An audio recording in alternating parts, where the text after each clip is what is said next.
प्यारे बच्चों नमस्कार, मैं नीरज शर्मा आपके अपने परिवार रोजगार विद अंकित में सभी प्यारे साथियों का हार्दिक स्वागत करता हूं। प्यारे बच्चों, आशा करता हूं कि आप बहुत अच्छे होंगे। सभी मेरे प्यारे बच्चों को प्रणाम, नमस्ते, जय हिंद। कैसे हैं आप सब लोग? सभी मेरे प्यारे बच्चे अच्छे हैं? तो बेटा आज हमारी अंतिम डेमो है और आज के बाद जो हमारी मुलाकात होगी वो सिर्फ ऐप के माध्यम से होगी। ठीक है, यूट्यूब पर हमारी और आपकी मुलाकात आज अंतिम मुलाकात है।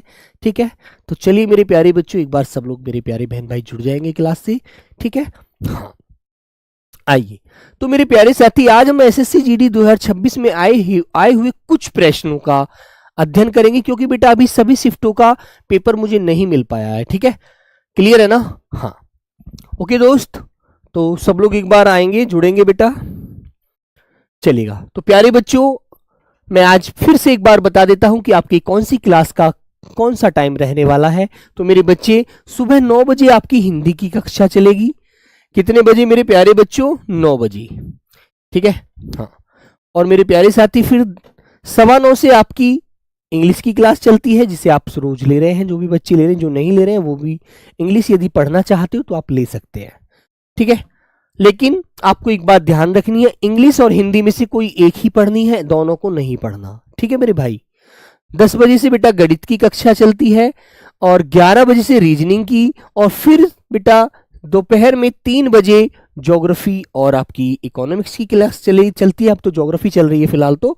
फिर बेटा साइंस की क्लास चलती है 4 बजे, और 5 बजे आपकी पॉलिटी और हिस्ट्री की कक्षा चलती है। लेकिन अभी सिर्फ पॉलिटी चल रही है, हिस्ट्री पॉलिटी जब खत्म हो जाएगी उसके बाद चलेगी। ठीक है, और जैसे ही बेटा इन जीएस के टॉपिकों में से कोई भी क्लास पूरी तरह समाप्त हो जाती है तो फिर आपको स्ट्रेटेजी की क्लास कराएंगे सोनवीर सर। ठीक है मेरे बच्चों, जल्दी से आप लोग याद रखना। ठीक है, तो मेरी क्लास आपको रोज किस समय मिलेगी? 9 AM, सुप्रभात। चाय के साथ हम लोग इस कक्षा को करेंगे, है ना? चाय के साथ, क्योंकि 9 बजे लगभग आप लोग चाय पीते होंगे। इतने तो फिजिकल दौड़ के आते हैं, घूम के आते हैं थोड़ा सा, है ना? चलिए मेरे प्यारे बच्चों, तो बेटा बैच का नाम आपको पता ही है, वीर बैच, जिसका प्राइज आज रात मेरे बच्चों, आज रात 11:59 तक आपका 639 रुपए रहने वाला है। लेकिन जैसे ही 12 बजेंगे ना दोस्त, उसके बाद ये आपका ऑफर जो है ना 20% वाला समाप्त हो जाएगा। तो जिस बच्चे को लेना है वो आज ले लेना, अन्यथा फिर आपको पूरे 799 रुपए खर्च करने पड़ेंगे आज रात 12 बजे के बाद। ठीक है दोस्तों, चलिएगा एक बार फिर बता देता हूं कैसी कैसी क्लास आपको लेनी है, कैसे आपको जुड़ना है। बेटा RW ऐप डाउनलोड कर लेना, है ना? उसको आप डाउनलोड करेंगे तो वो आपका नाम, आपकी ईमेल आईडी, आपके शहर का नाम मांगेगा। सब कुछ पूरा करने के बाद फॉर्मेलिटी नंबर मांगेगा, ईमेल आईडी जो भी मांगे वो डाल देना। फिर उसके बाद ऐप आप इंस्टॉल करके अपना खोलेंगे तो आपको दिखेगा पेड क्लास, जिस पर आप क्लिक करेंगे आपको यहाँ पर सारे जो RWA के बेटा बैच हैं, सो ये RW के चैनल है वो नजर आएंगे। आप RW के मेन चैनल पर जाएंगे, रोजगार विद अंकित, उस पर पेड क्लास पर जाकर के फिर मेरे बच्चों बाय नाउ का ऑप्शन आएगा नीचे, इसे क्लिक करेंगे तो अप्लाई कूपन का ऑप्शन दिखेगा, इस पर क्लिक कर देना और अप्लाई कूपन यहाँ पर लिखा हुआ आएगा, इसको पे ऑनलाइन करके आपका जब पे ऑनलाइन करेंगे अप्लाई कूपन होने के बाद तो आपके 639 रुपए की एकदम रसीद कटेगी, याद रखना। ठीक है, चलिएगा। चलो तो मेरे प्यारे बच्चों, हम क्लास शुरू करते हैं। जो मुझे आपको जानकारी देनी थी पुनः दे चुका हूं, अब मैं आगे जानकारी इसके बारे में और नहीं देना चाहता। चलेगा, तो चलिए मेरे प्यारे साथी मां सरस्वती को प्रणाम करते हैं, वंदन करते हैं और अपनी कक्षा को प्रारंभ करते हैं। ठीक है, बहुत अच्छे से आपको सारे शब्दों को पढ़ना है और अच्छे अच्छे से आंसर देना है। ठीक है मेरे दोस्त, देन चलो बेटा। तो मेरे प्यारे बच्चों, कल हमने लगभग 50 तक ये शब्द हमने पढ़ लिए थे, है ना? 50 तक हमने ये शब्द पढ़ लिए थे। आज हम 51 नंबर का शब्द पढ़ने जा रहे हैं, 51 नंबर। ठीक है, 20 शब्द अभी मैं आपको पढ़ाऊंगा, उसके बाद आपको 2026 परीक्षा में पूछे गए क्वेश्चनों का अध्ययन कराऊंगा। तो सब लोग जल्दी से 20 क्वेश्चनों, इन 20 शब्दों को पढ़ेंगे और आगे बढ़ेंगे। इसमें पहला शब्द है कैडर। कैडर क्या होता है? कैडर किसे कहते हैं मेरे बच्चों, बताइए। तो आप जानते हैं कैडर होता है एक संवर्ग, अधिकारियों का समूह। कि जैसे आपने देखा होगा कि आप कौन से कैडर के बच्चे हैं, कि हम 2026 में वैकेंसी आई थी, 2027 बैच के बच्चे हैं। आप लोग जो बोला करेंगे, है ना, कि हम 2027 में सेलेक्ट हुए थे क्योंकि हमारा पेपर फरवरी मार्च में हुआ था, है ना? क्लियर मेरे बच्चे? और 2027 के लगभग हम जुलाई में ही ट्रेनिंग चले गए थे। ओके दोस्त, तो वॉइस ठीक नहीं आ रही है, एक बार चेक कर लीजिए। तो मेरे बच्चे, कैडर का मतलब होता है संवर्ग या अधिकारियों का समूह। ओके, याद रखना। अगला शब्द आता है मेरे बच्चे कैप्टिव। कैप्टिव क्या होता है? कैडर समझ गए, कैडर क्या होता है बेटा? संवर्ग या अधिकारियों का समूह होता है। ओके दोस्त, और मेरे प्यारे साथी, फिर अगला शब्द है कैप्टिव। कैप्टिव का मतलब क्या होता है? कैप्टिव का मतलब होता है मेरे बच्चे बंदी या फिर कैदी, है ना। जब आप कोई गलत कार्य कर देते हैं तो आपको पुलिस आती है और ले जाती है और अपनी हिरासत में ले जाकर अपनी जो उनकी जेल होती है उसमें बंद कर देते हैं। तो आप फिर कैदी हो जाते हैं, आप फिर बंदी हो जाते हैं। उनके हिसाब से आपको फिर खाना मिलता है, उसके अनुसार आपको चलना पड़ता है। ठीक है, वेरी गुड। तो मेरे बच्चे, बंदी या कैदी, जब आप सलाखों के पीछे चले जाते हैं, है ना। क्लियर? आपने सनी देओल की पिक्चर देखी होगी, देखी थी ना। तो बेटा वो सलाखों के पीछे चला जाता था उसके पिताजी को, जब पुलिस बहुत परेशान करती थी। तो वही स्थिति यहां पर भी होती है। अगला शब्द आया है बेटा कैप्टर।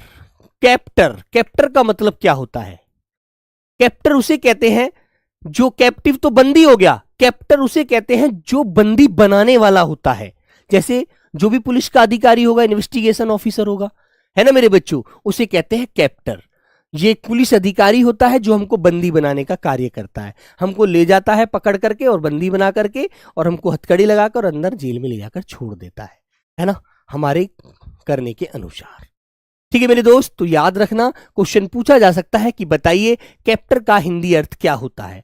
तो आप बताएंगे जी कैप्टर का अर्थ होता है बंदी बनाने वाला। ठीक है मेरे बच्चों। हाँ, आगे आता है बेटा कार्टेल।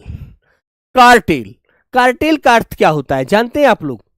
कार्टेल, कार्टेल कहते हैं जो तस्करों का गिरोह होता है। जैसे तस्कर किसे कहते हैं? जो चीज अवैध होती हैं, जिनको हम बाजार में बेच नहीं सकते, जिनको हम बाजार में आम रूप से खरीद नहीं सकते, ऐसी कुछ वस्तुएं होती हैं जो सरकारी, जिन पर ड्यूटी लगती है, और हम उससे सरकारी ड्यूटी चुरा करके उनको तस्कर करते हैं, उनको बेचते हैं, है ना। विदेशी मूल्य में बहुत कीमत होती है उनकी। जैसे बेटा हीरोइन होती है, हीरोइन है, विदेशी कीमत उनकी बहुत बहुत ज्यादा होती है। लेकिन कोई मान लीजिए व्यक्ति उनका व्यापार करने लग जाए तो उसको या तो लाइसेंस बनवाना पड़ेगा, वो गवर्नमेंट देती है, वो ऐसे ही नहीं होता। लेकिन आप बिगर लाइसेंस बनवाए उसको आप बेचते हैं, उसके व्यापारी बन रहे हैं, तो आप इसका मतलब गलत कार्य कर रहे हैं।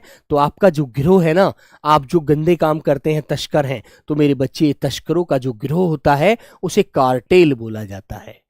ठीक है, वेरी गुड, याद रखना। आइएगा, अगला शब्द आता है बेटा कार्ट्रिज। कार्ट्रिज, बुलेट तो कल आपने पढ़ा था, बुलेट माने गोली आपने पढ़ी थी। ठीक है, पढ़ी थी नहीं तो सबको पता है मेरे बच्चे की बुलेट का अर्थ क्या होता है? गोली होता है। लेकिन यहां पर एक शब्द आया है कार्ट्रिज, जो बहुत सारे कार्ट्रिज होते हैं, है ना। आपने देखा होगा, जो सेना में आप चले जाएंगे तो आपको लगभग 50-50 कार्ट्रिज जो भी मिलते होंगे, है ना, वो आपको दिए जाएंगे। ठीक है मेरे बच्चे, तो आपको बेटा आपके पास जो कारतूस होते हैं उन्हें कहते हैं कार्टेज। ठीक है, याद रखोगे, ये तो व्यवहारिक शब्द है, ये तो आपको पता होना चाहिए। ठीक है मेरे बच्चे। हाँ, आगे आता है बेटा केस डायरी। केस डायरी किसे कहते हैं? जब कोई अपराधी अपराध कर देता है ना, और उसको पुलिस पकड़कर जेल भेज देती है, तो जो उसका इन्वेस्टिगेशन होता है ना बेटा, वो केस डायरी बनाता है। केस डायरी किसे कहते हैं? वो उसमें उसकी पूरी जांच करता है। जांच कैसे? उसके बारे में जानने की, जैसे गांव में जाएगा, गांव के लोगों से पूछेगा कि ये बताइएगा तुमने उस व्यक्ति को कभी अपराध करते देखा है, या जो ये अपराध उसके ऊपर लगाया गया है क्या ये सच है? तो आपकी पूरी छानबीन करेगा वो कि अपराधी वाकई में आप ही हैं या आपको झूठा फंसाया जा रहा है। इन्वेस्टिगेशन ऑफिसर जो होता है, सब इंस्पेक्टर जो होता है बेटा, है ना, यदि आपके ऊपर सच सारे एलिगेशन जो भी लगाए गए हैं, आरोप लगाए गए हैं, वो सच हैं, तो वो आपकी केस डायरी में सारी चीजों को खोल देता है ना। तो बेटा उसे दैनंदिनी बोलते हैं। वो आपके दैनिक जीवन की सारी दिनचर्या के बारे में जानेगा। आप क्या करते हैं, आप कहां कहां जाते हैं, आपका क्या काम है, आप पैसा जो कमाते हैं वो कहां से आता है, सारी जानकारी करेगा। घर में कौन कौन है ना, किस तरह का इस व्यक्ति का व्यवहार है। तो मेरे प्यारे बच्चों, वो बेटा केस डायरी होती है। ओके, तो आपसे पूछा जाएगा केस डायरी किसे कहते हैं? जिसमें अपराधी का पूरा लेखा जोखा होता है। ठीक है मेरे बच्चे, याद रखना। आगे बेटा शब्द आता है हमारा कौशन। कौशन, अब इस शब्द में आप लोग फंस जाएंगे। इस शब्द में आप लोग फंस जाएंगे। कैसे? कॉशन का अर्थ है, एक तो बेटा वार्निंग होती है, चेतावनी, मैं आपको वार्निंग देता हूं कि आज के बाद यदि तुम मुझे इस कक्षा में अपराध करते नजर आए या कक्षा में शोर मचाते नजर आए तो मैं आपको कक्षा में बैठने नहीं दूंगा, है ना। जब हम छोटे छोटे पढ़ते थे, 8वीं 9वीं 10वीं क्लास में थे, तो अध्यापक हमसे कहते थे ना, हम शोर मचाते थे, दोस्ती में बातें करते थे, अध्यापक पढ़ा रहे होते थे, है ना, तो हम क्या करते थे, तो अध्यापक हमसे क्या कहते थे, मैं तुझे चेतावनी दे रहा हूं, आज यदि तूने आज की बात की ना और तू इस सीट पर बैठा तो मैं तुझे कक्षा में नहीं बैठने दूंगा, तू बाहर जाना, मेरी कक्षा में बिल्कुल मत आना, है ना। वो तो बेटा वार्निंग होती है। और ये शब्द कॉशन, अब इस चेतावनी का अर्थ क्या होता है, जैसे कहीं बिजली के खंबे पे आपने लिखा देखा होगा, बिजली से सावधान, करंट आ सकता है। किसी बड़े आदमी के घर आप जाते हैं तो उसके घर के सामने लगा होता है एक बोर्ड, अंदर कुत्ता है, सावधान रहिए, काट लेगा, कहता है ना, वो कोठी के बाहर लगा होता है बोर्ड, छोटा सा गेट पर, अंदर कुत्ता है, सावधान। तो ये एक चेतावनी होती है आदमी को सचेत करने के लिए। तो दोनों शब्दों का इतना अर्थ आपको याद रखना है ना। ये जो कॉशन शब्द है इसका मतलब होता है सावधान, बिजली के खंबे से दूर रहिए, बिजली उतर सकती है, आपको काट लेगी, है ना बच्चों। अब यार बड़े आदमियों के घर पे तो कुत्ते होते हैं, उनके गेट पर तो कोठी पे लिखा होता है, हमारे घर पे थोड़ी होता है यार। हमारे घर में तो कोई भी आए कोई भी चला जाए यार, कोई दिक्कत नहीं है ना। गांव में थोड़ी होता है, आपके यहाँ भी नहीं होता होगा, लेकिन बड़े बड़े जो बड़े लोग होते हैं मालदार, उनके यहाँ होता है ऐसा, है ना बच्चा। आगे आता है बेटा सेसेशन। सेसेशन का अर्थ क्या होता है, सेसेशन का अर्थ, इसका अर्थ होता है जब हमारी बाउंड्री, आपने देखा होगा भारत पाकिस्तान का एक बॉर्डर है ना, तो उसमें बेटा हमारी जो सीमा है वो समाप्त हो जाती है, वहां पर ऐसे करके तार फेंसिंग हो रखी है। जब कभी बाघा बॉर्डर आप जाएंगे तो आप देखेंगे उधर पाकिस्तान है, इधर हिंदुस्तान है ना, तो बेटा उससे आगे जाते हैं तो ऐसे करके तार फेंसिंग होती रहती है, ना वो इधर आते हैं ना हम उधर जाते हैं, है ना, तो उसे कहते हैं समाप्ति या रोक। ठीक है, वेरी गुड, ये चीज याद रखेगा। अगला क्वेश्चन आता है मेरे बच्चे, चार्ज। चार्ज क्या होते हैं, जैसे अब मैं तुम्हें बताऊं तो मान लीजिए तुम्हारी किसी से लड़ाई हो जाती है और तुमने पत्थर उठाया और उस व्यक्ति के सिर में मारा। भाई अपना बचाना है तो अपने आप को तो फिर कुछ तो करेगा ही, मरता क्या ना करता। पत्थर से उसका सर फूट गया। अब सर फूटने के बाद वो आपके खिलाफ तहरीर दे आया, फर्स्ट इंफॉर्मेशन आपके खिलाफ एफआईआर उसने जाकर के थाने में करा दी। पुलिस आएगी, आपको उठाकर ले जाएगी, उसका मेडिकल कराएगी, जो उसकी चोट लगी है वो डॉक्टर लिख कर देंगे और उसके अनुसार आपके ऊपर धारा लगेंगी, चार्ज लगेंगे, आपके ऊपर आरोप लगाए जाएंगे कि आपने एक पत्थर से इसका सर फोड़ा है जिससे इसको इतनी गहरी चोट पहुंची है, तो इसके ऊपर आपको इस धारा के अंदर, ये चार्ज के अंदर आपका चालान किया जाता है, आपको जेल भेजा जाएगा। ठीक है, आप आरोपी हो जाएगा, आरोपी हैं अब, है ना, तो याद रखना। क्लियर मेरे बच्चे, ये होता है बेटा चार्ज। जैसे धारा 302, 304, ये सब धारा 500, 504, 506, 352, बहुत सारी धाराएं हैं, 452, है ना। हाँ, लेकिन आपसे धारा वारा नहीं पूछी जा रही है, आप कभी धारा वारा मत पढ़ लेना।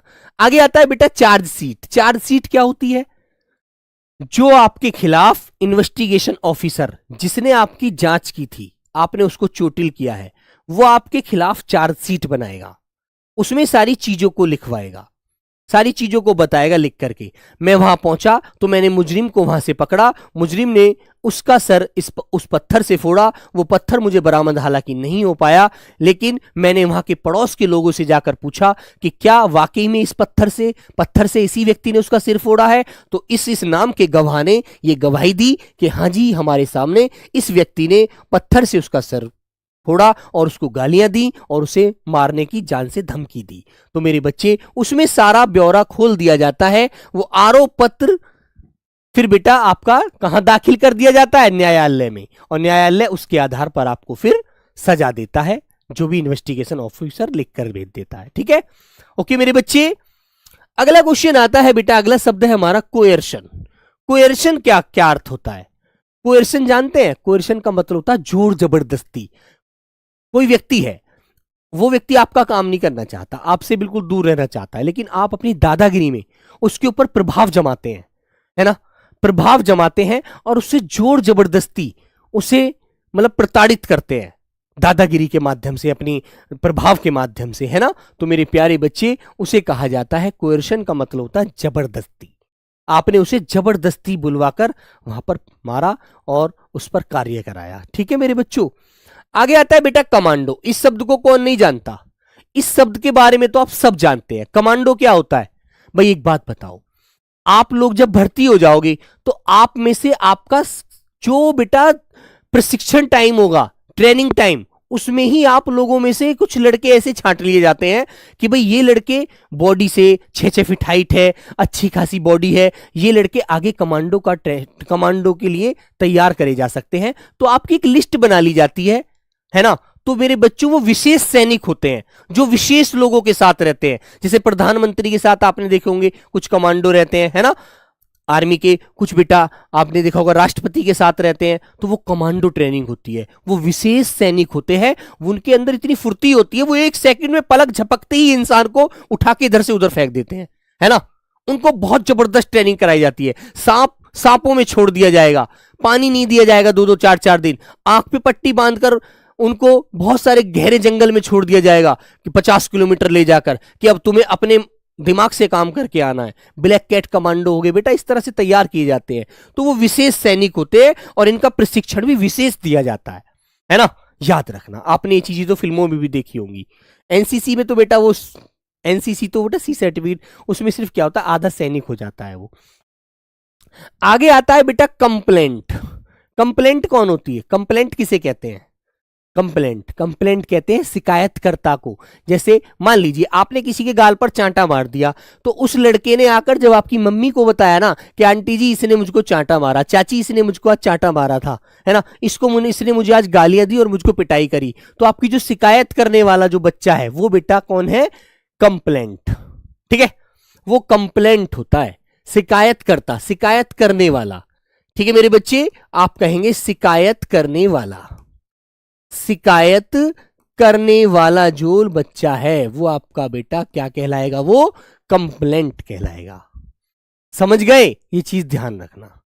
आगे आता है मेरे बच्चे कॉन्ट्राबैंड। कॉन्ट्राबैंड का अर्थ क्या होता है जी? कॉन्ट्राबैंड जानते हैं किसे कहते हैं बेटा?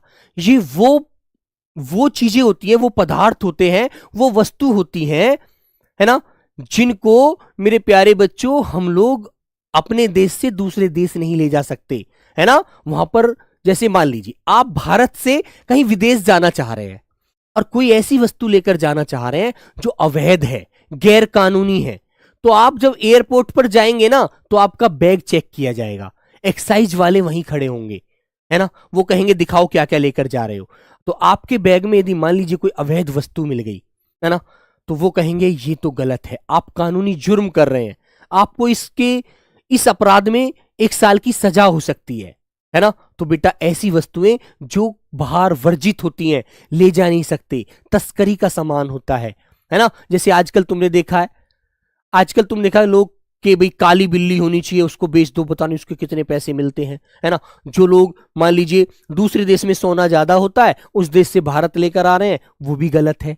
भाई आप सिर्फ पैर कर जा सकते हैं 10-5 ग्राम, 10 तोले 20 तोले, लेकिन ऐसा नहीं आप 2 किलो खरीद कर ले आओगे, ऐसा कभी नहीं होता। वो गलत है, वो गैर कानूनी है मेरे बच्चों। तो वर्जित माल, तस्करी का सामान, जिसे देखो ऐसे एक्साइज वाले चेक करते हैं कि क्या क्या लेकर जा रहा है बैग में, है ना। याद रखना। ऐसे तो आप एक प्रकार से ऐसे भी समझ सकते हैं, मान लीजिए आप किसी राज्य में शराब सस्ती होती है और आप वहां से शराब खरीद कर ला रहे हैं, तो आप गैर कानूनी काम कर रहे हैं। आपको एक्साइज वाले कहीं भी पकड़ सकते हैं रोड पर कि ये गाड़ी बिहार के नंबर की और दिल्ली से जा रही है, इसमें शराब जा रही है दिल्ली से, तो वो गलत है, अवैध है। ठीक है बेटा, उसमें आपको सजा हो सकती है। अगला शब्द आता है बेटा कॉर्डन। कॉर्डन किसे कहते हैं, है ना। कॉर्डन किसे कहते हैं? जब कोई अपराध कर देते हैं आप लोग, तो आपको पुलिस चारों तरफ से घेर लेती है ना। कहते हैं ना, या तो बाहर आ जाइए 10 मिनट 5 मिनट के अंदर, नहीं तो हम तुम्हें गोली से मार देंगे, है ना, तुम्हारे ऊपर गोली चला देंगे। तो बेटा तुम्हारी घेराबंदी कर ली जाती है, चारों तरफ से तुम्हें पुलिस घेर लेती है। फिल्मों में देखा है तुमने वो स्टाइल, वही ये होता है बेटा, घेराबंदी, है ना। और वहां पर फिर प्रवेश नो एंट्री दी जाती है, अब यहां कोई अंदर नहीं जाएगा। आगे आता है बेटा कॉर्पोरल। कॉर्पोरल का क्या अर्थ होता है? इन शब्दों को थोड़ा सा रिवीजन कर लेना, मोटा मोटा पेपर में देखते ही याद आ जाएगा। कॉर्पोरल क्या होता है? जब आप भर्ती हो जाएंगे तो बेटा ऐसा तो नहीं होता कि सभी लोग बेटा असिस्टेंट कमांडेंट डीआईजी आईजी होते हैं। कुछ नीचे के जो छोटे अधिकारी होते हैं उन्हें कॉर्पोरल बोला जाता है सेना के नाम, सेना में, है ना। जैसे नायक, पुलिस सेना का पद है, नायक हो गया, और बेटा हवलदार, हवलदार कह देते हैं, है ना, जो किसी चीज पर विशेष ध्यान रखते हैं। सूबेदार, मेजर, मेजर तो खैर हाई रैंक हो जाती है, जो छोटे अधिकारी होते हैं, है ना, तो वो कौन होते हैं? वो मेरे बच्चों नायक पुलिस सेना के एक अधिकारी होते हैं, जो छोटे अधिकारी होते हैं, बड़े नहीं होते, छोटे पद होते हैं वो। उन्हें मेरे बच्चों क्या बोला जाता है? कॉर्पोरल बोला जाता है। बताइए, इन शब्दों को इस तरह से रिवीजन कर लोगे ना, ये शब्द मैं आपको सारे इसी तरह डलवा दूंगा पूरी पीडीएफ, जिनको आप एक एक बार अच्छे से रिवीजन कर लेना। ठीक है मेरे बच्चों। बेटा एसएससी जीडी बंगाल का बैच कब आ रहा है? वो जल्दी आएगा मेरे भाई। ठीक है मेरे भैया। आगे आता है बेटा करप्शन। करप्शन क्या होता है? ये तो आप सब जानते हैं, आपके डेली व्यवहार में आता है ये शब्द। तो आता है, नहीं आता है कि यार आजकल तो करप्शन बहुत ज्यादा है, कहीं भी जाओ, कहीं भी पहुंच जाओ, आदमी यार भ्रष्ट हो गया है, ईमानदारी पर काम ही नहीं करना चाहता। पता नहीं लोगों के कितनी भूख हो गई है पैसे की, क्या करेंगे इस पैसे का, है ना। जैसा कि पीछे बेटा बहुत सारी भर्तियों में भी देखा आपने। अरे यार क्यों बेटा गरीब बच्चे को परेशान कर रहे हो यार आप लोग, है ना। ठीक मेरे बच्चों, इसे बोलते हैं करप्शन। करप्शन का मतलब भ्रष्टाचार, घूसखोरी इतनी ज्यादा हो गई है कि जो पैसे देता है उसका काम होता है, वरना साधारण व्यक्ति को कोई पूछता ही नहीं है ना। लेकिन हम अपनी मेहनत के बल पर उस चीज को छीन सकते हैं, है ना दोस्तों।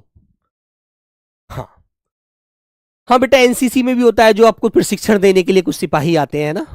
हाँ, आगे आता है बेटा काउंटरफीट। काउंटरफीट का मतलब क्या होता है? देखो ये जूते लगवाए हुए हैं मैंने, है ना, ये इसलिए लगवाए हैं ताकि ये बहुत अच्छे से आपको समझ आएगा, है ना।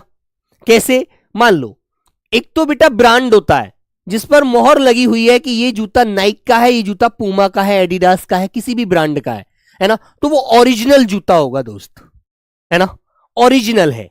और तुमने देखा होगा उसके जैसा सेम मार्केट में कॉपी आ गई है, नकली कॉपी बिक रहा है, और कॉपी को लोग ये देखते हैं यार कॉपी ओरिजिनल सा लग रहा है बिल्कुल, है ना, ये चीजें देखते हैं ना आप लोग। तो मेरे बच्चे उसे काउंटरफीट कहते हैं, जिसका मतलब जाली या नकली होता है ना।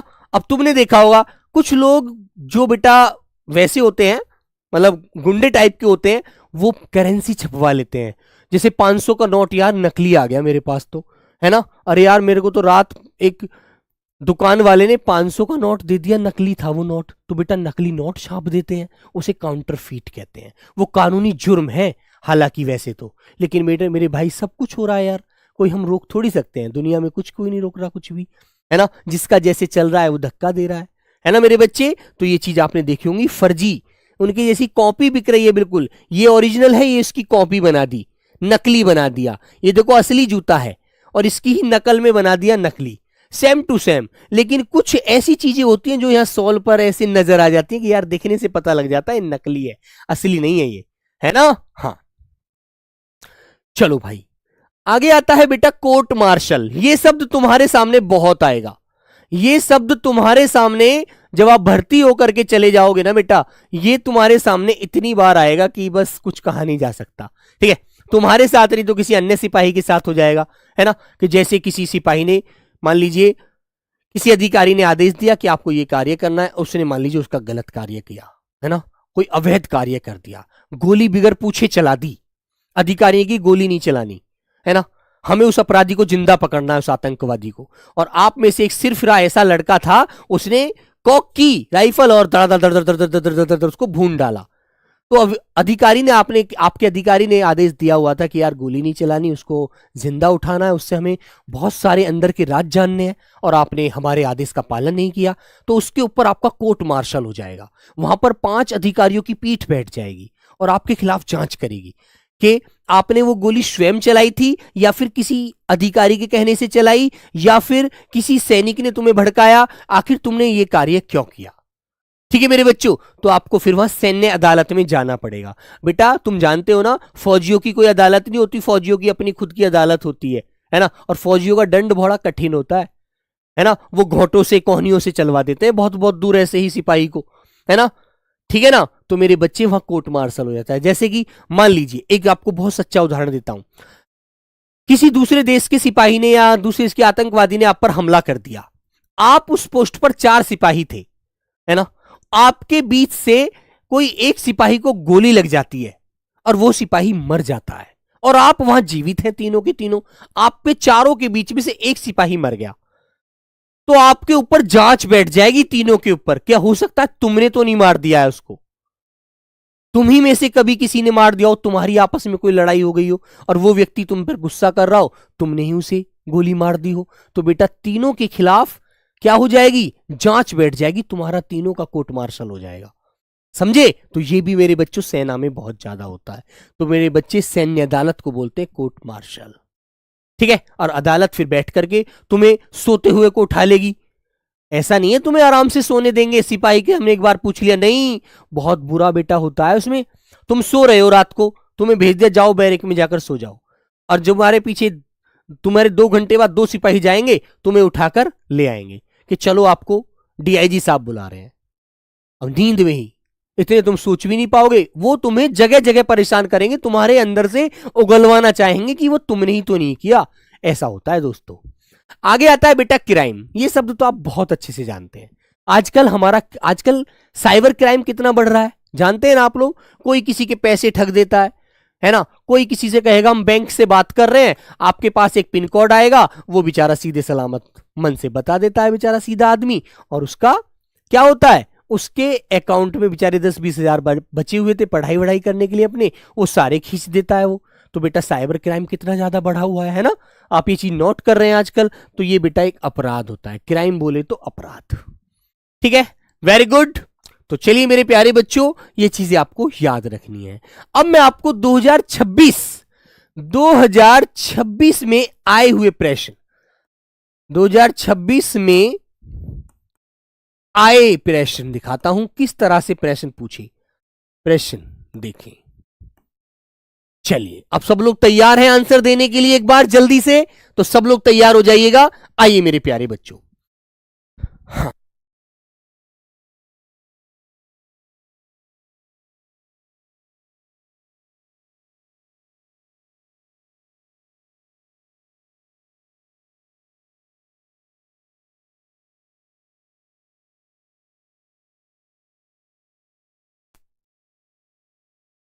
देखो बेटा सब लोग जवाब देना, बहुत अच्छे से पढ़कर देना। सभी क्वेश्चन देखो जितने अभी मुझे मिले हैं, हालांकि सारे क्वेश्चन कराऊंगा आपको ऐप के माध्यम से, टेंशन मत लेना। चलिए पहला क्वेश्चन आपके सामने ये 2026 का आया हुआ पहला क्वेश्चन है।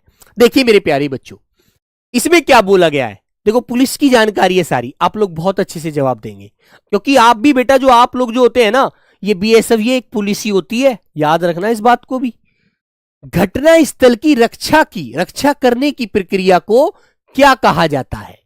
मान लीजिए कहीं पर घटना घट जाती है, कोई दंगा हो गया बहुत ज्यादा, वहां पर बीएसएफ, सीआईएसएफ, सीआरपीएफ है ना, केंद्रीय रिजर्व पुलिस होती है बेटा, है ना, सीआरपीएफ है, बहुत सारी फोर्स भेज दी गई कि जाकर के उस घटना स्थल पर अपना संभालो, उस चीज को ध्यान से, उस पर ध्यान रखो।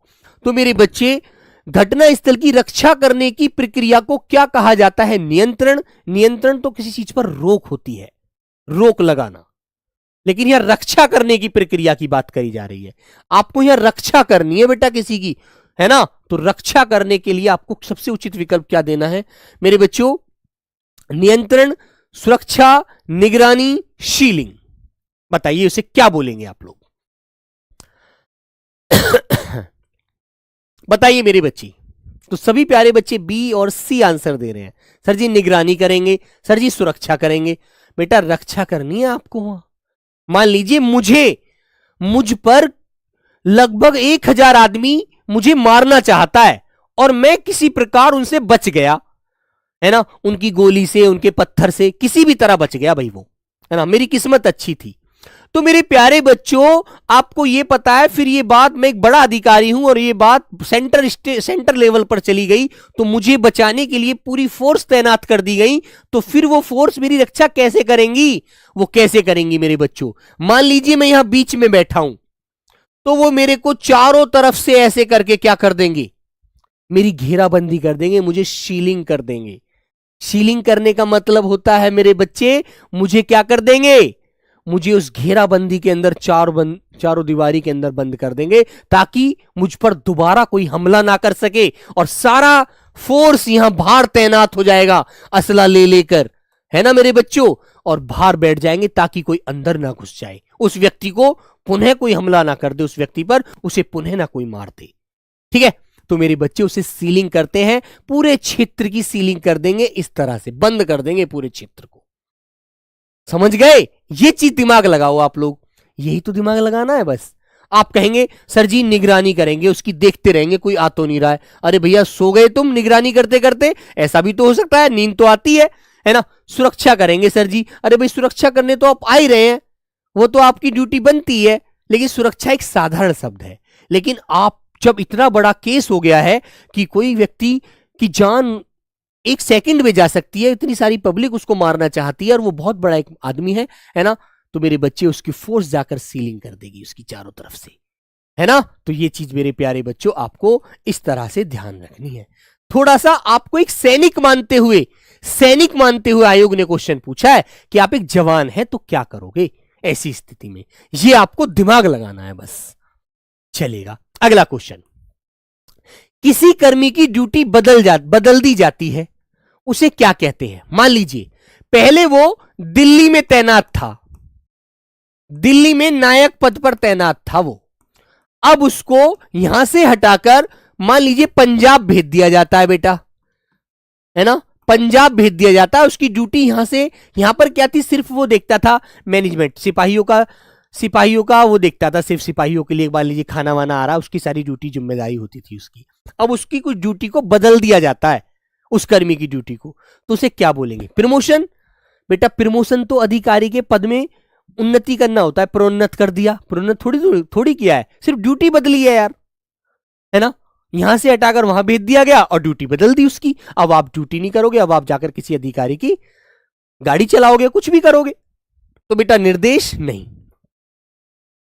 प्रशिक्षण तो ट्रेनिंग होती है, सीखना होता है किसी चीज को, नहीं। स्थानांतरण, आपका स्थानांतरण कर दिया वहां से, है ना, आप कर्मी की ड्यूटी को बदल दिया, स्थानांतरण कर दिया, तबादला करके वहां से वहां पहुंचा दिया।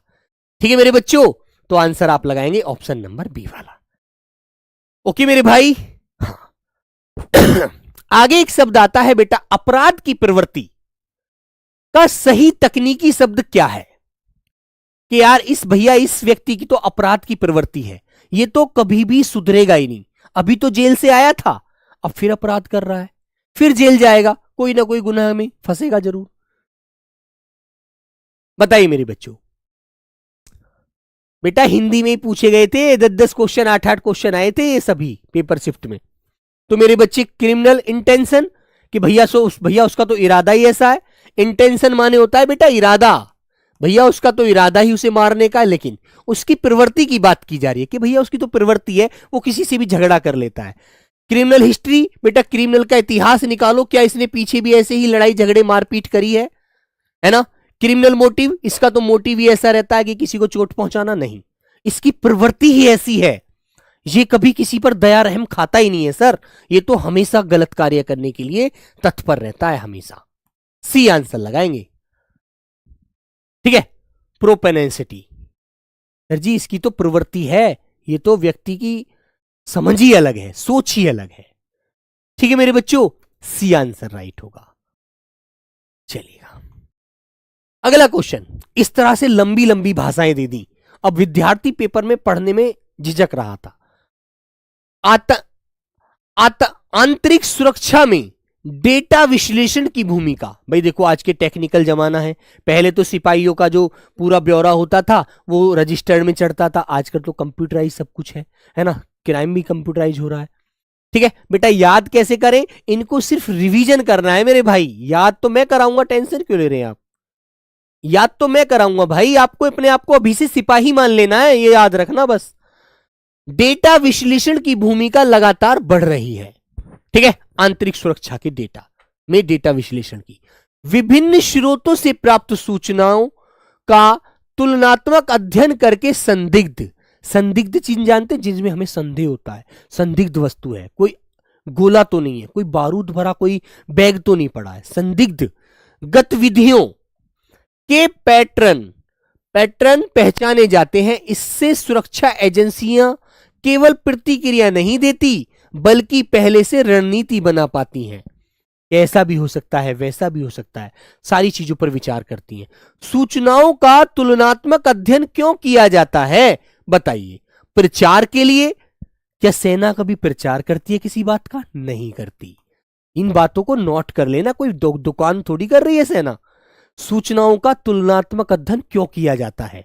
विश्लेषण और पहचान के लिए, दस्तावेजीकरण के लिए नहीं, दस्तावेज जो तैयार होते हैं उनके करण के लिए नहीं, संग्रहण के लिए, इकट्ठा करने के लिए नहीं, विश्लेषण उसके बारे में जांच करने के लिए, उसमें सही गलत का निष्कर्ष निकालने के लिए, उसकी पहचान करने के लिए इन तकनीकों का प्रयोग किया जाता है बेटा। ऑप्शन नंबर बी वाला। आपको अभी से एक बात ध्यान रखना, अभी से अपने आप को एक सेना का सिपाही मानना है, क्योंकि सेना का सिपाही अपनी प्राइवेसी कभी किसी को नहीं देता। ठीक है, ये चीज ध्यान रखना। एक अपने आप को विद्यार्थी मत मानना अब आप क्वेश्चन का आंसर देते समय। चलो, यदि पुलिसकर्मी चेक पोस्ट पर तैनात है, मान लीजिए आप किसी बीएसएफ वाहिनी में तैनात हैं, है ना, आपकी ड्यूटी मान लीजिए दिल्ली हेडक्वार्टर पर लग गई, है ना, तो वह क्या कर रहा होता है? वहां भी बहुत सारे लोग आते हैं, मैं भी जाऊंगा, तुम भी आओगे, क्या कोई ठेले वाला आएगा? क्या सभी व्यक्ति हेडक्वार्टर में चले जाएंगे? जो आपका बीएसएफ का हेडक्वार्टर बना हुआ है, नहीं जा सकते ना। तो वो क्या करेगा? वाहन रोककर जांच कर रहा होता है, दुकान चला रहा होता है, भाषण दे रहा होता है। कोई वो नेता है वहां पर बेटा, कोई वो नेता है जो भाषण देगा, चित्र बना रहा होता है, वो आर्टिस्ट है कोई मेरे प्यारे बच्चों जो चित्र बनाएगा, वो कोई बेटा व्यापारी है जो वह दुकान चलाएगा, वो सबको रोकेगा। साइड में गाड़ी लगाइए साहब, कहां से आए हैं, किससे मिलने जाना है, किस हिसाब से आपको बात करनी है ना, कि आप अंदर नहीं जा सकते। वो वाहन को रोकेगा, जांच कर रहेगा, तब जाकर के यदि उसे लगेगा कि ये चीज सही है, अन्यथा हर किसी को अंदर जाने ही नहीं देगा। ठीक है, तो मेरे प्यारे बच्चों ए आंसर यहां पर लॉक हो जाता है ना। ऐसे ही बेटा अभी पीछे की चर्चा में आपको बताऊं, हम टिहरी डैम देखने चले गए तो वहां पर हमारे पढ़ाए हुए बहुत सारे विद्यार्थी मिले। बोले गुरुजी उसके लिए तो माफी चाहते हैं, अंदर तो आप चले जाइए, क्योंकि हम आपके लिए अपना इंट्रोडक्शन दे देंगे, हमारे गुरुजी हैं, लेकिन सर टिहरी डैम नहीं देख पाओगे, वो तो सर बहुत नीचे है ना। हम आपको वैसे घुमा सकते हैं इस पूरे इसमें, लेकिन हम अंदर नहीं ले जा सकते सर, वो गैर कानूनी है ना। तो अंदर जाने में पूछते आप कहां जा रहे हैं। ठीक है, तो ऐसा होता है भाई, ये मैं आपको बिल्कुल साक्षात बात बता रहा हूं अभी। आंतरिक सुरक्षा में डेटा विश्लेषण की भूमिका लगातार बढ़ रही है। विभिन्न स्रोतों से प्राप्त सूचनाओं का तुलनात्मक अध्ययन करके संदिग्ध गतिविधियों को, है ना, देखो बेटा, गतिविधियों के पैटर्न पहचाने जाते हैं। इससे सुरक्षा एजेंसी केवल प्रतिक्रिया नहीं देती, बल्कि पहले से रणनीति बना पाती है।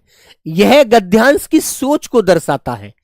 अब पहले ऐसा ही क्वेश्चन आया था, अब ये दोबारा क्वेश्चन बदल कर दे दिया दूसरी शिफ्ट में इस प्रकार: पूर्व नियोजन आधारित सुरक्षा सोच, दंड आधारित सोच, केवल निगरानी सोच, प्रतिक्रियात्मक सोच। बोलो मेरे प्यारे बच्चे, आंसर क्या लगाएंगे क्वेश्चन नंबर 6 का आप लोग? तो मेरे बच्चे पहले से ही उस पर जो आपने योजना बनाई हुई है, विश्लेषण किया हुआ है, नियोजन किया हुआ है, उस पर आधारित आप अपनी सुरक्षा सोच का पूरा प्रयोग करेंगे। तो आंसर ए वाला इसका लॉक हो जाएगा। वहां पर क्या था, अभी पीछे हमने क्वेश्चन पढ़ा था, देखो ऐसे, वहां पर था विश्लेषण और पहचान के लिए, और यहां पर भी देखो इस क्वेश्चन को पूछ लिया दोबारा, इसकी भाषा बदल दी थोड़ी सी, पूर्व नियोजन आधारित सुरक्षा सोच के हिसाब से।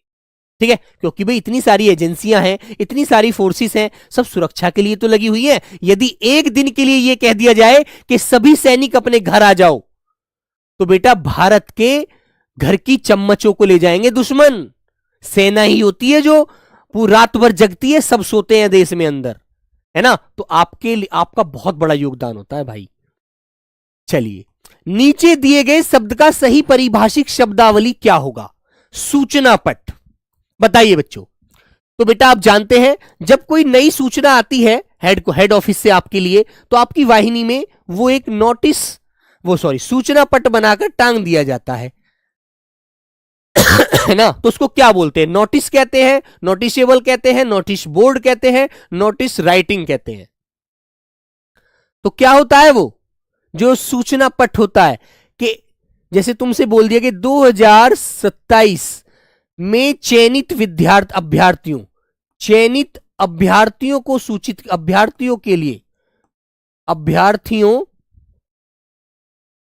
अभ्यर्थियों को कल दिल्ली जाना है, दिल्ली जाना है। आप लोग सुबह बैरिक से उठेंगे और देखेंगे कि आपके लिए एक नोटिस बोर्ड लगा हुआ है, ठीक है, सूचना पट लगा हुआ है कि 2027 में चयनित अभ्यर्थियों को कल दिल्ली जाना है ना। तो आप लोग पूछेंगे सर दिल्ली जाना है, तो आप अपने अधिकारी से जाकर पूछेंगे सर ये नोटिस जो लगा हुआ है ये हमारे लिए है, लेकिन हमें कैसे कैसे पहुंचना है, क्यों जाना है, कोई कारण बताइएगा। तो आपको अधिकारी समझाएंगे फिर, है ना। तो मेरे बच्चे उसे बोलते हैं नोटिस बोर्ड, ठीक है। बताइए, तो ये व्यवहारिक चीजें आप नहीं कर पाओगे, सब लोग कर पाएंगे, ठीक है। हाँ, आइएगा, अगला क्वेश्चन आता है मेरे बच्चे आपका, पुलिस थाने में दर्ज की गई अपराध की आधिकारिक रिपोर्ट को क्या कहते हैं। अब आप मुझे बताइए, बताओ बेटा, पुलिस थाने में दर्ज की गई अपराध की आधिकारिक रिपोर्ट को क्या कहा जाता है।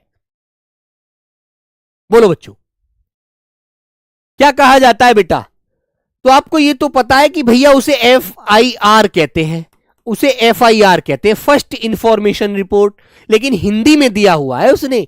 अब हिंदी में कैसे बताओगे भैया, रिपोर्ट कहोगे, भैया रिपोर्ट तो नहीं बोलेंगे, शिकायत कहोगे नहीं, नोटिस कहोगे नहीं, उसे कहते हैं हिंदी में प्राथमिकी, फर्स्ट इंफॉर्मेशन रिपोर्ट। जो प्रथम आपकी शिकायत पहुंचती है ना थाने में, है ना, जो थाने में दर्ज की गई अपराध की आधिकारिक रिपोर्ट को क्या कहते हैं, उसे मेरे बच्चे प्राथमिकी कहते हैं।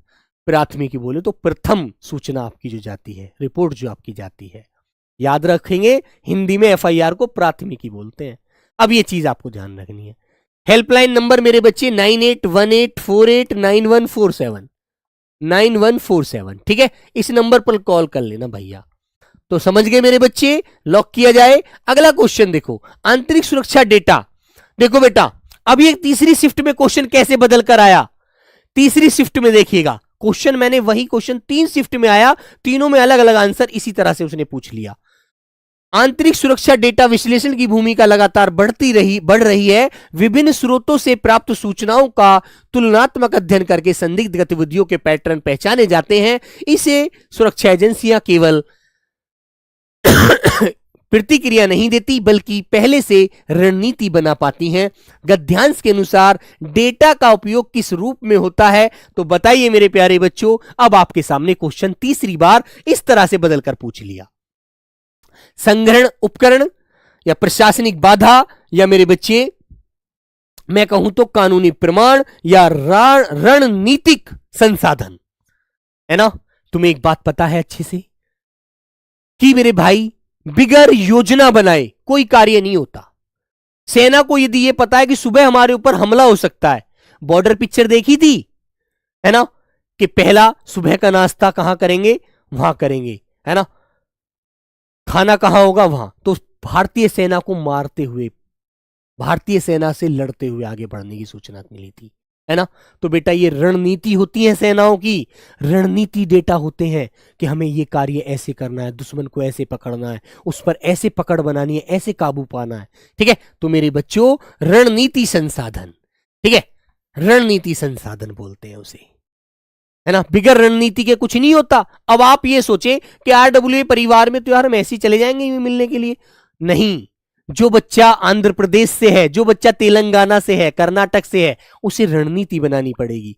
यार ऐसा करता हूं, पढ़ता हूं, पहले नौकरी प्राप्त कर लूं, फिर सम्मान समारोह होगा तो गुरुजी जरूर बुलाएंगे, तभी चलूंगा मिलने के लिए, है ना। अभी यार पैसे भी नहीं है और अभी कोई ऐसा मौका भी नहीं है जो जरूरी है जाना। तो हर आदमी रणनीति बनाता है अपने कार्य की, ठीक है। वही सेना का फंडा है मेरे दोस्त।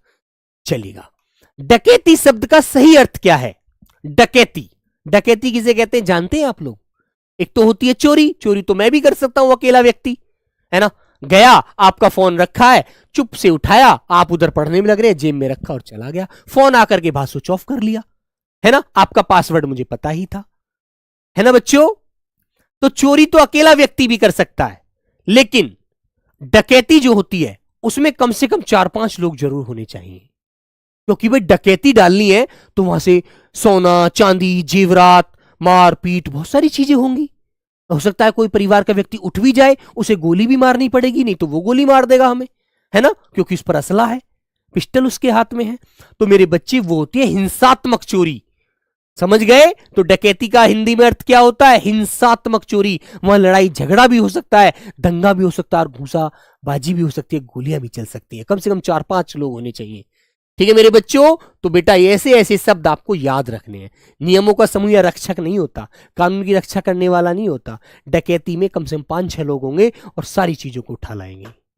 ठीक है, यही तो चीजें समझनी है मेरे भाई। चोरी तो एक व्यक्ति भी कर लेगा यार, तुम भी कर सकते हो, मैं भी कर सकता हूं। मैंने कहा इस कलम को कौन चुराएगा, मेरी मैं आंख बंद करके बैठा हूं। अब तुम में से 4 आध लड़के आएंगे, उठाकर चुप ले जाएंगे, तो चोरी तो तुमने भी कर ली। लेकिन मैं ऐसे बोलूंगा नहीं, कौन उठाएगा? तुम्हारा मन आ गया इस पर कि गुरुजी की कलम चुरानी है तो चुरानी है, बात खत्म। एक भी चुरा कर ले जा सकता है। पुलिस प्रशिक्षण शब्द का हिंदी में अर्थ क्या है ना?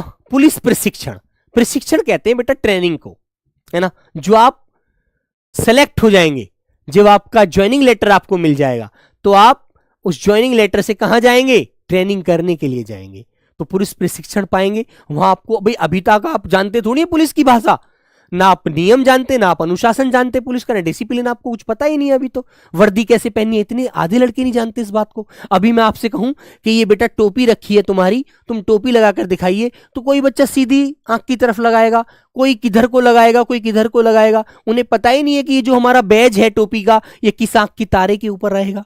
पता है आपको? आप में से किसको पता है? बताएगा कोई मुझे कमेंट करके? कितने बच्चों को पता है कि टोपी का तारा, टोपी का जो चिन्ह होता है, बैज चिन्ह जो होता है, वो टोपी के ऊपर लगा होता है, वो कौन सी आंख के तारे के ऊपर होता है? बताओ बेटा। हाँ, क्वेश्चन नंबर 7 में कुछ बच्चा कह रहा है भैया बेटा ये नोटिस बोर्ड है मेरे भाई, सूचना पट जिस पर सूचना छपी होती है, नोटिसेबल नहीं होता मेरे भाई, है ना। पट की बात कर रहा है वो। पट क्या है? पट क्या है? वो जिस पर वो चीज लिखी हुई है ना मेरे भैया। हाँ, तो बेटा लेफ्ट हैंड, उल्टी आंख के तारे के ऊपर वो टोपी का बैज रहता है। ये चीजें बहुत अच्छे से ध्यान रखिएगा। ओके बच्चों, तो स्थानीय पुलिस कार्यालय ऑफिस की बात हुई है कहीं? यहां पर नहीं हुई। विशेष कार्य के लिए पुलिस टीम नहीं, कोई स्पेशल टीम थोड़ी गठित हो रही है मेरे बच्चों। इसने तो पुलिस प्रशिक्षण शब्द की हिंदी का अर्थ पूछा है ना। पुलिस ट्रेनिंग का अर्थ पूछा है। पुलिस को सिखाना या पुलिस का साथ, सही का साथ नहीं, पुलिस को सिखाना। भाई पुलिस को सीखना ही तो पुलिसिंग है, पुलिस को सीखना ही तो पुलिसिंग है मेरे बच्चे। हम वहां सीखेंगे, बहुत सारी चीजें सीखते हैं, है ना। हमें सलूट मारना नहीं आता, हमें बेटा परेड करनी नहीं आती, हमें कौन सा पैर किस किस आवाज पर उठाना है हमको कुछ नहीं पता अभी। जो तुमने देखा मैं ढोल बजते हैं, ढम ढम ढम ढम ढम ढम, वो सब नियम होते हैं मेरे भाई पुलिस के, जो बताते हैं कि पहली चोट पर सीधा पैर उठेगा, दूसरी चोट पर उल्टा पैर उठेगा। ये सब आप ट्रेनिंग में सीखेंगे, प्रशिक्षण में सीखेंगे। चलिएगा, खुफिया सूचना किस प्रकार की होती है? खुफिया सूचना जो चुप होती हैं, जो आपको भी मिला करेंगी कि कुछ आतंकवादियों का ये मतलब एक ये हमें संदेश मिला है किसी के माध्यम से। खुफिया तंत्र होते हैं, लगे होते हैं बेटा, जिन्हें मुखबिर कह देते हैं गांव में भी, है ना, कि कुछ आतंकवादी उस रास्ते से रात को 1 बजे अंदर हमारी सीमा में घुसने वाले हैं। तो हमको सूचना मिल गई, हमने अपने अधिकारी को दे दी, अधिकारी से हमने बात की कि सर कैसे करना है। अधिकारी ने योजना बनाई कि हम रात को उस रास्ते पर उस झाड़ी के पीछे बैठेंगे और चुप से सभी लोग वहां तैनात रहेंगे। कम से कम 10 सिपाही होने चाहिए, है ना, और गोली जो चलाएगा वो मेरे पहले एक यस या नो या कोई आइडिया आप देंगे, हाँ वो अपना कोड देंगे, उसके अनुसार चलाएगा। ठीक है, तो बेटा व्यवसायिक या मनोरंजक थोड़ी होता है, न सार्वजनिक है, सबके बीच में होता है, वो तो गोपनीय और विश्लेषण पर आधारित होता है ना मेरे भाई, गोपनीय और विश्लेषण पर। ठीक है, ये चीजें आपको याद रखनी है। चलो मेरे बच्चों, संदेह का आधार पर, संदेह के आधार पर हिरासत क्यों की जाती है? बताइए, बताओ मेरे बच्चों। मान लीजिए आपका एक दोस्त था, वो आपके साथ रहता था और वो किसी कारणवश उसका देहांत हो जाता है, उसकी मृत्यु हो जाती है ना। तो पुलिस ये जांच करेगी कि इसके दोस्त कौन कौन है, ये कहां कहां रहता था, किस किस के साथ घूमता था, किस किस के साथ जाता था। तो पुलिस संदेह में आपको उठाएगी, मतलब आपको उठाएगी, थाने ले जाएगी और आपसे कहेगी कि क्या तुमने अपने दोस्त को मारा है? तुम कहोगे सर मैं तो यहां था ही नहीं, मैं तो वहां रहकर तैयारी कर रहा हूं, है ना, मैं तो यहाँ रहता ही नहीं हूं सर, मैं तो पढ़ाई करने के लिए लाइब्रेरी में रहता हूं उस समय से उस समय तक। आप लाइब्रेरी वाले भैया से पूछ लो, है ना, तो आप बोलेंगे ना कि सर वो कल 4-5 दिन से तो मुझे मिला भी नहीं था। तो बेटा संदेह के आधार पर क्यों उठाती है? व्यक्ति को परेशान करने के लिए नहीं, पुलिस उसमें जांच करना चाहती है ना, जांच के लिए सहयोग, जांच के सहयोग के लिए, ताकि सही जांच हो सके, जो मुजरिम है वो पकड़ा जा सके।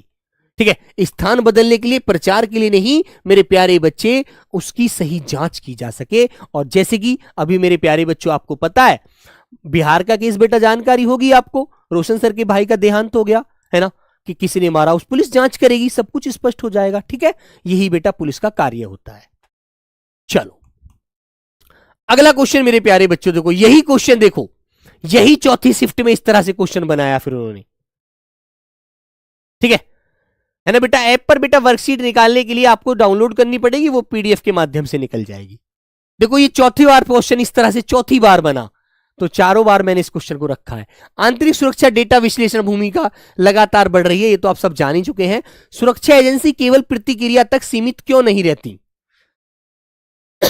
संसाधन अधिक होने से, कानून के कारण, रणनीति पहले से बनाने की क्षमता से, या जनसंख्या की वृद्धि से? ये क्वेश्चन तो बिल्कुल गलत है, ये सॉरी विकल्प नंबर डी तो इसका। ठीक है,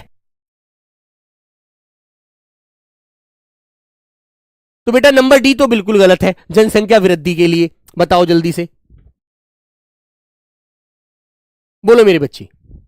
तो मेरे प्यारे बच्चे संसाधन अधिक होने का मतलब भी नहीं है इसमें कुछ। अरे संसाधन तो जितने हो जाए उतना ही अच्छा है यार, है ना। संसाधन तो आज के समय में जितने ज्यादा हो जाए, सेना के पास, है ना, किसी के भी पास, जो टेक्निकल चीजें जितनी ज्यादा होंगी उतना ही देश विकासशील होगा, उतनी विकसित होंगी चीजें हमारी। कानून के कारण नहीं बेटा, रणनीति पहले से बनाने की क्षमता से, क्योंकि रणनीति तो बनानी पड़ेगी, अपराधी को कैसे पकड़ना है, कैसे सारी चीजों की पहचान करनी है, कैसे सारी चीजों की जांच करनी है, तो उसके लिए रणनीति तो बनेगी ना, योजना तो बनानी पड़ेगी। बिगड़ रणनीति को तो कुछ भी काम नहीं होता यार आज की दुनिया में। चलो मेरे बच्चों, तो बेटा ये मेरा आज का क्वेश्चन आपके लिए होमवर्क क्वेश्चन है। सभी प्यारे बच्चे इस क्वेश्चन का जवाब मुझे जरूर देंगे। जब सुरक्षा कर्मी को काम से एक दिन की छुट्टी दी जाती है, मान लीजिए आप कहीं पर तैनात हैं और आपको किसी काम से अपने घर का, अपने फैमिली साथ रखते हैं, सिलेंडर भरवाने के लिए जाना है, और आपका सिलेंडर, आपके घर में 2 दिन से खाना नहीं बना है, तो आपने अधिकारी के सामने अपनी एप्लीकेशन जाकर पेश की और कहा कि सर मुझे एक दिन की छुट्टी चाहिए। तो मेरे बच्चे, जब सुरक्षाकर्मी को काम से एक दिन की छुट्टी दी जाती है तो वह क्या कहलाता है? सजा कहलाती है, विश्राम कहलाता है, आकस्मिक अवकाश कहलाता है, रिहाई कहलाती है? तो इस क्वेश्चन का जवाब सभी मेरे प्यारे बच्चे मुझे गृह कार्य प्रश्न के रूप में कमेंट बॉक्स के माध्यम से जरूर देंगे। तो चलो दोस्तों, क्लास कैसी लगी एक बार जरूर बताएंगे। और मेरे प्यारे बच्चों, कल से हमारी मुलाकात ऐप के माध्यम से होगी, यूट्यूब पर हमारी मुलाकात अब क्लास में नहीं होगी। ठीक है, तो जो प्यारे बच्चे कोर्स लेना चाहते हैं, छूट लेना चाहते हैं, वो आज रात 12 बजे से पहले ले लेना, अन्यथा मेरे बच्चों आपको 160 रुपए ज्यादा देने पड़ेंगे। ठीक है, तो चलो भाई, सब लोग मेहनत करिएगा, दिल से मेहनत करिएगा, जो चाहोगे जरूर मिलेगा। आज नहीं तो कल मिलेगा, लेकिन मिलेगा जरूर मेरे बच्चों। ठीक है, okay, bye bye, take care, Jai Hind मेरे बच्चे।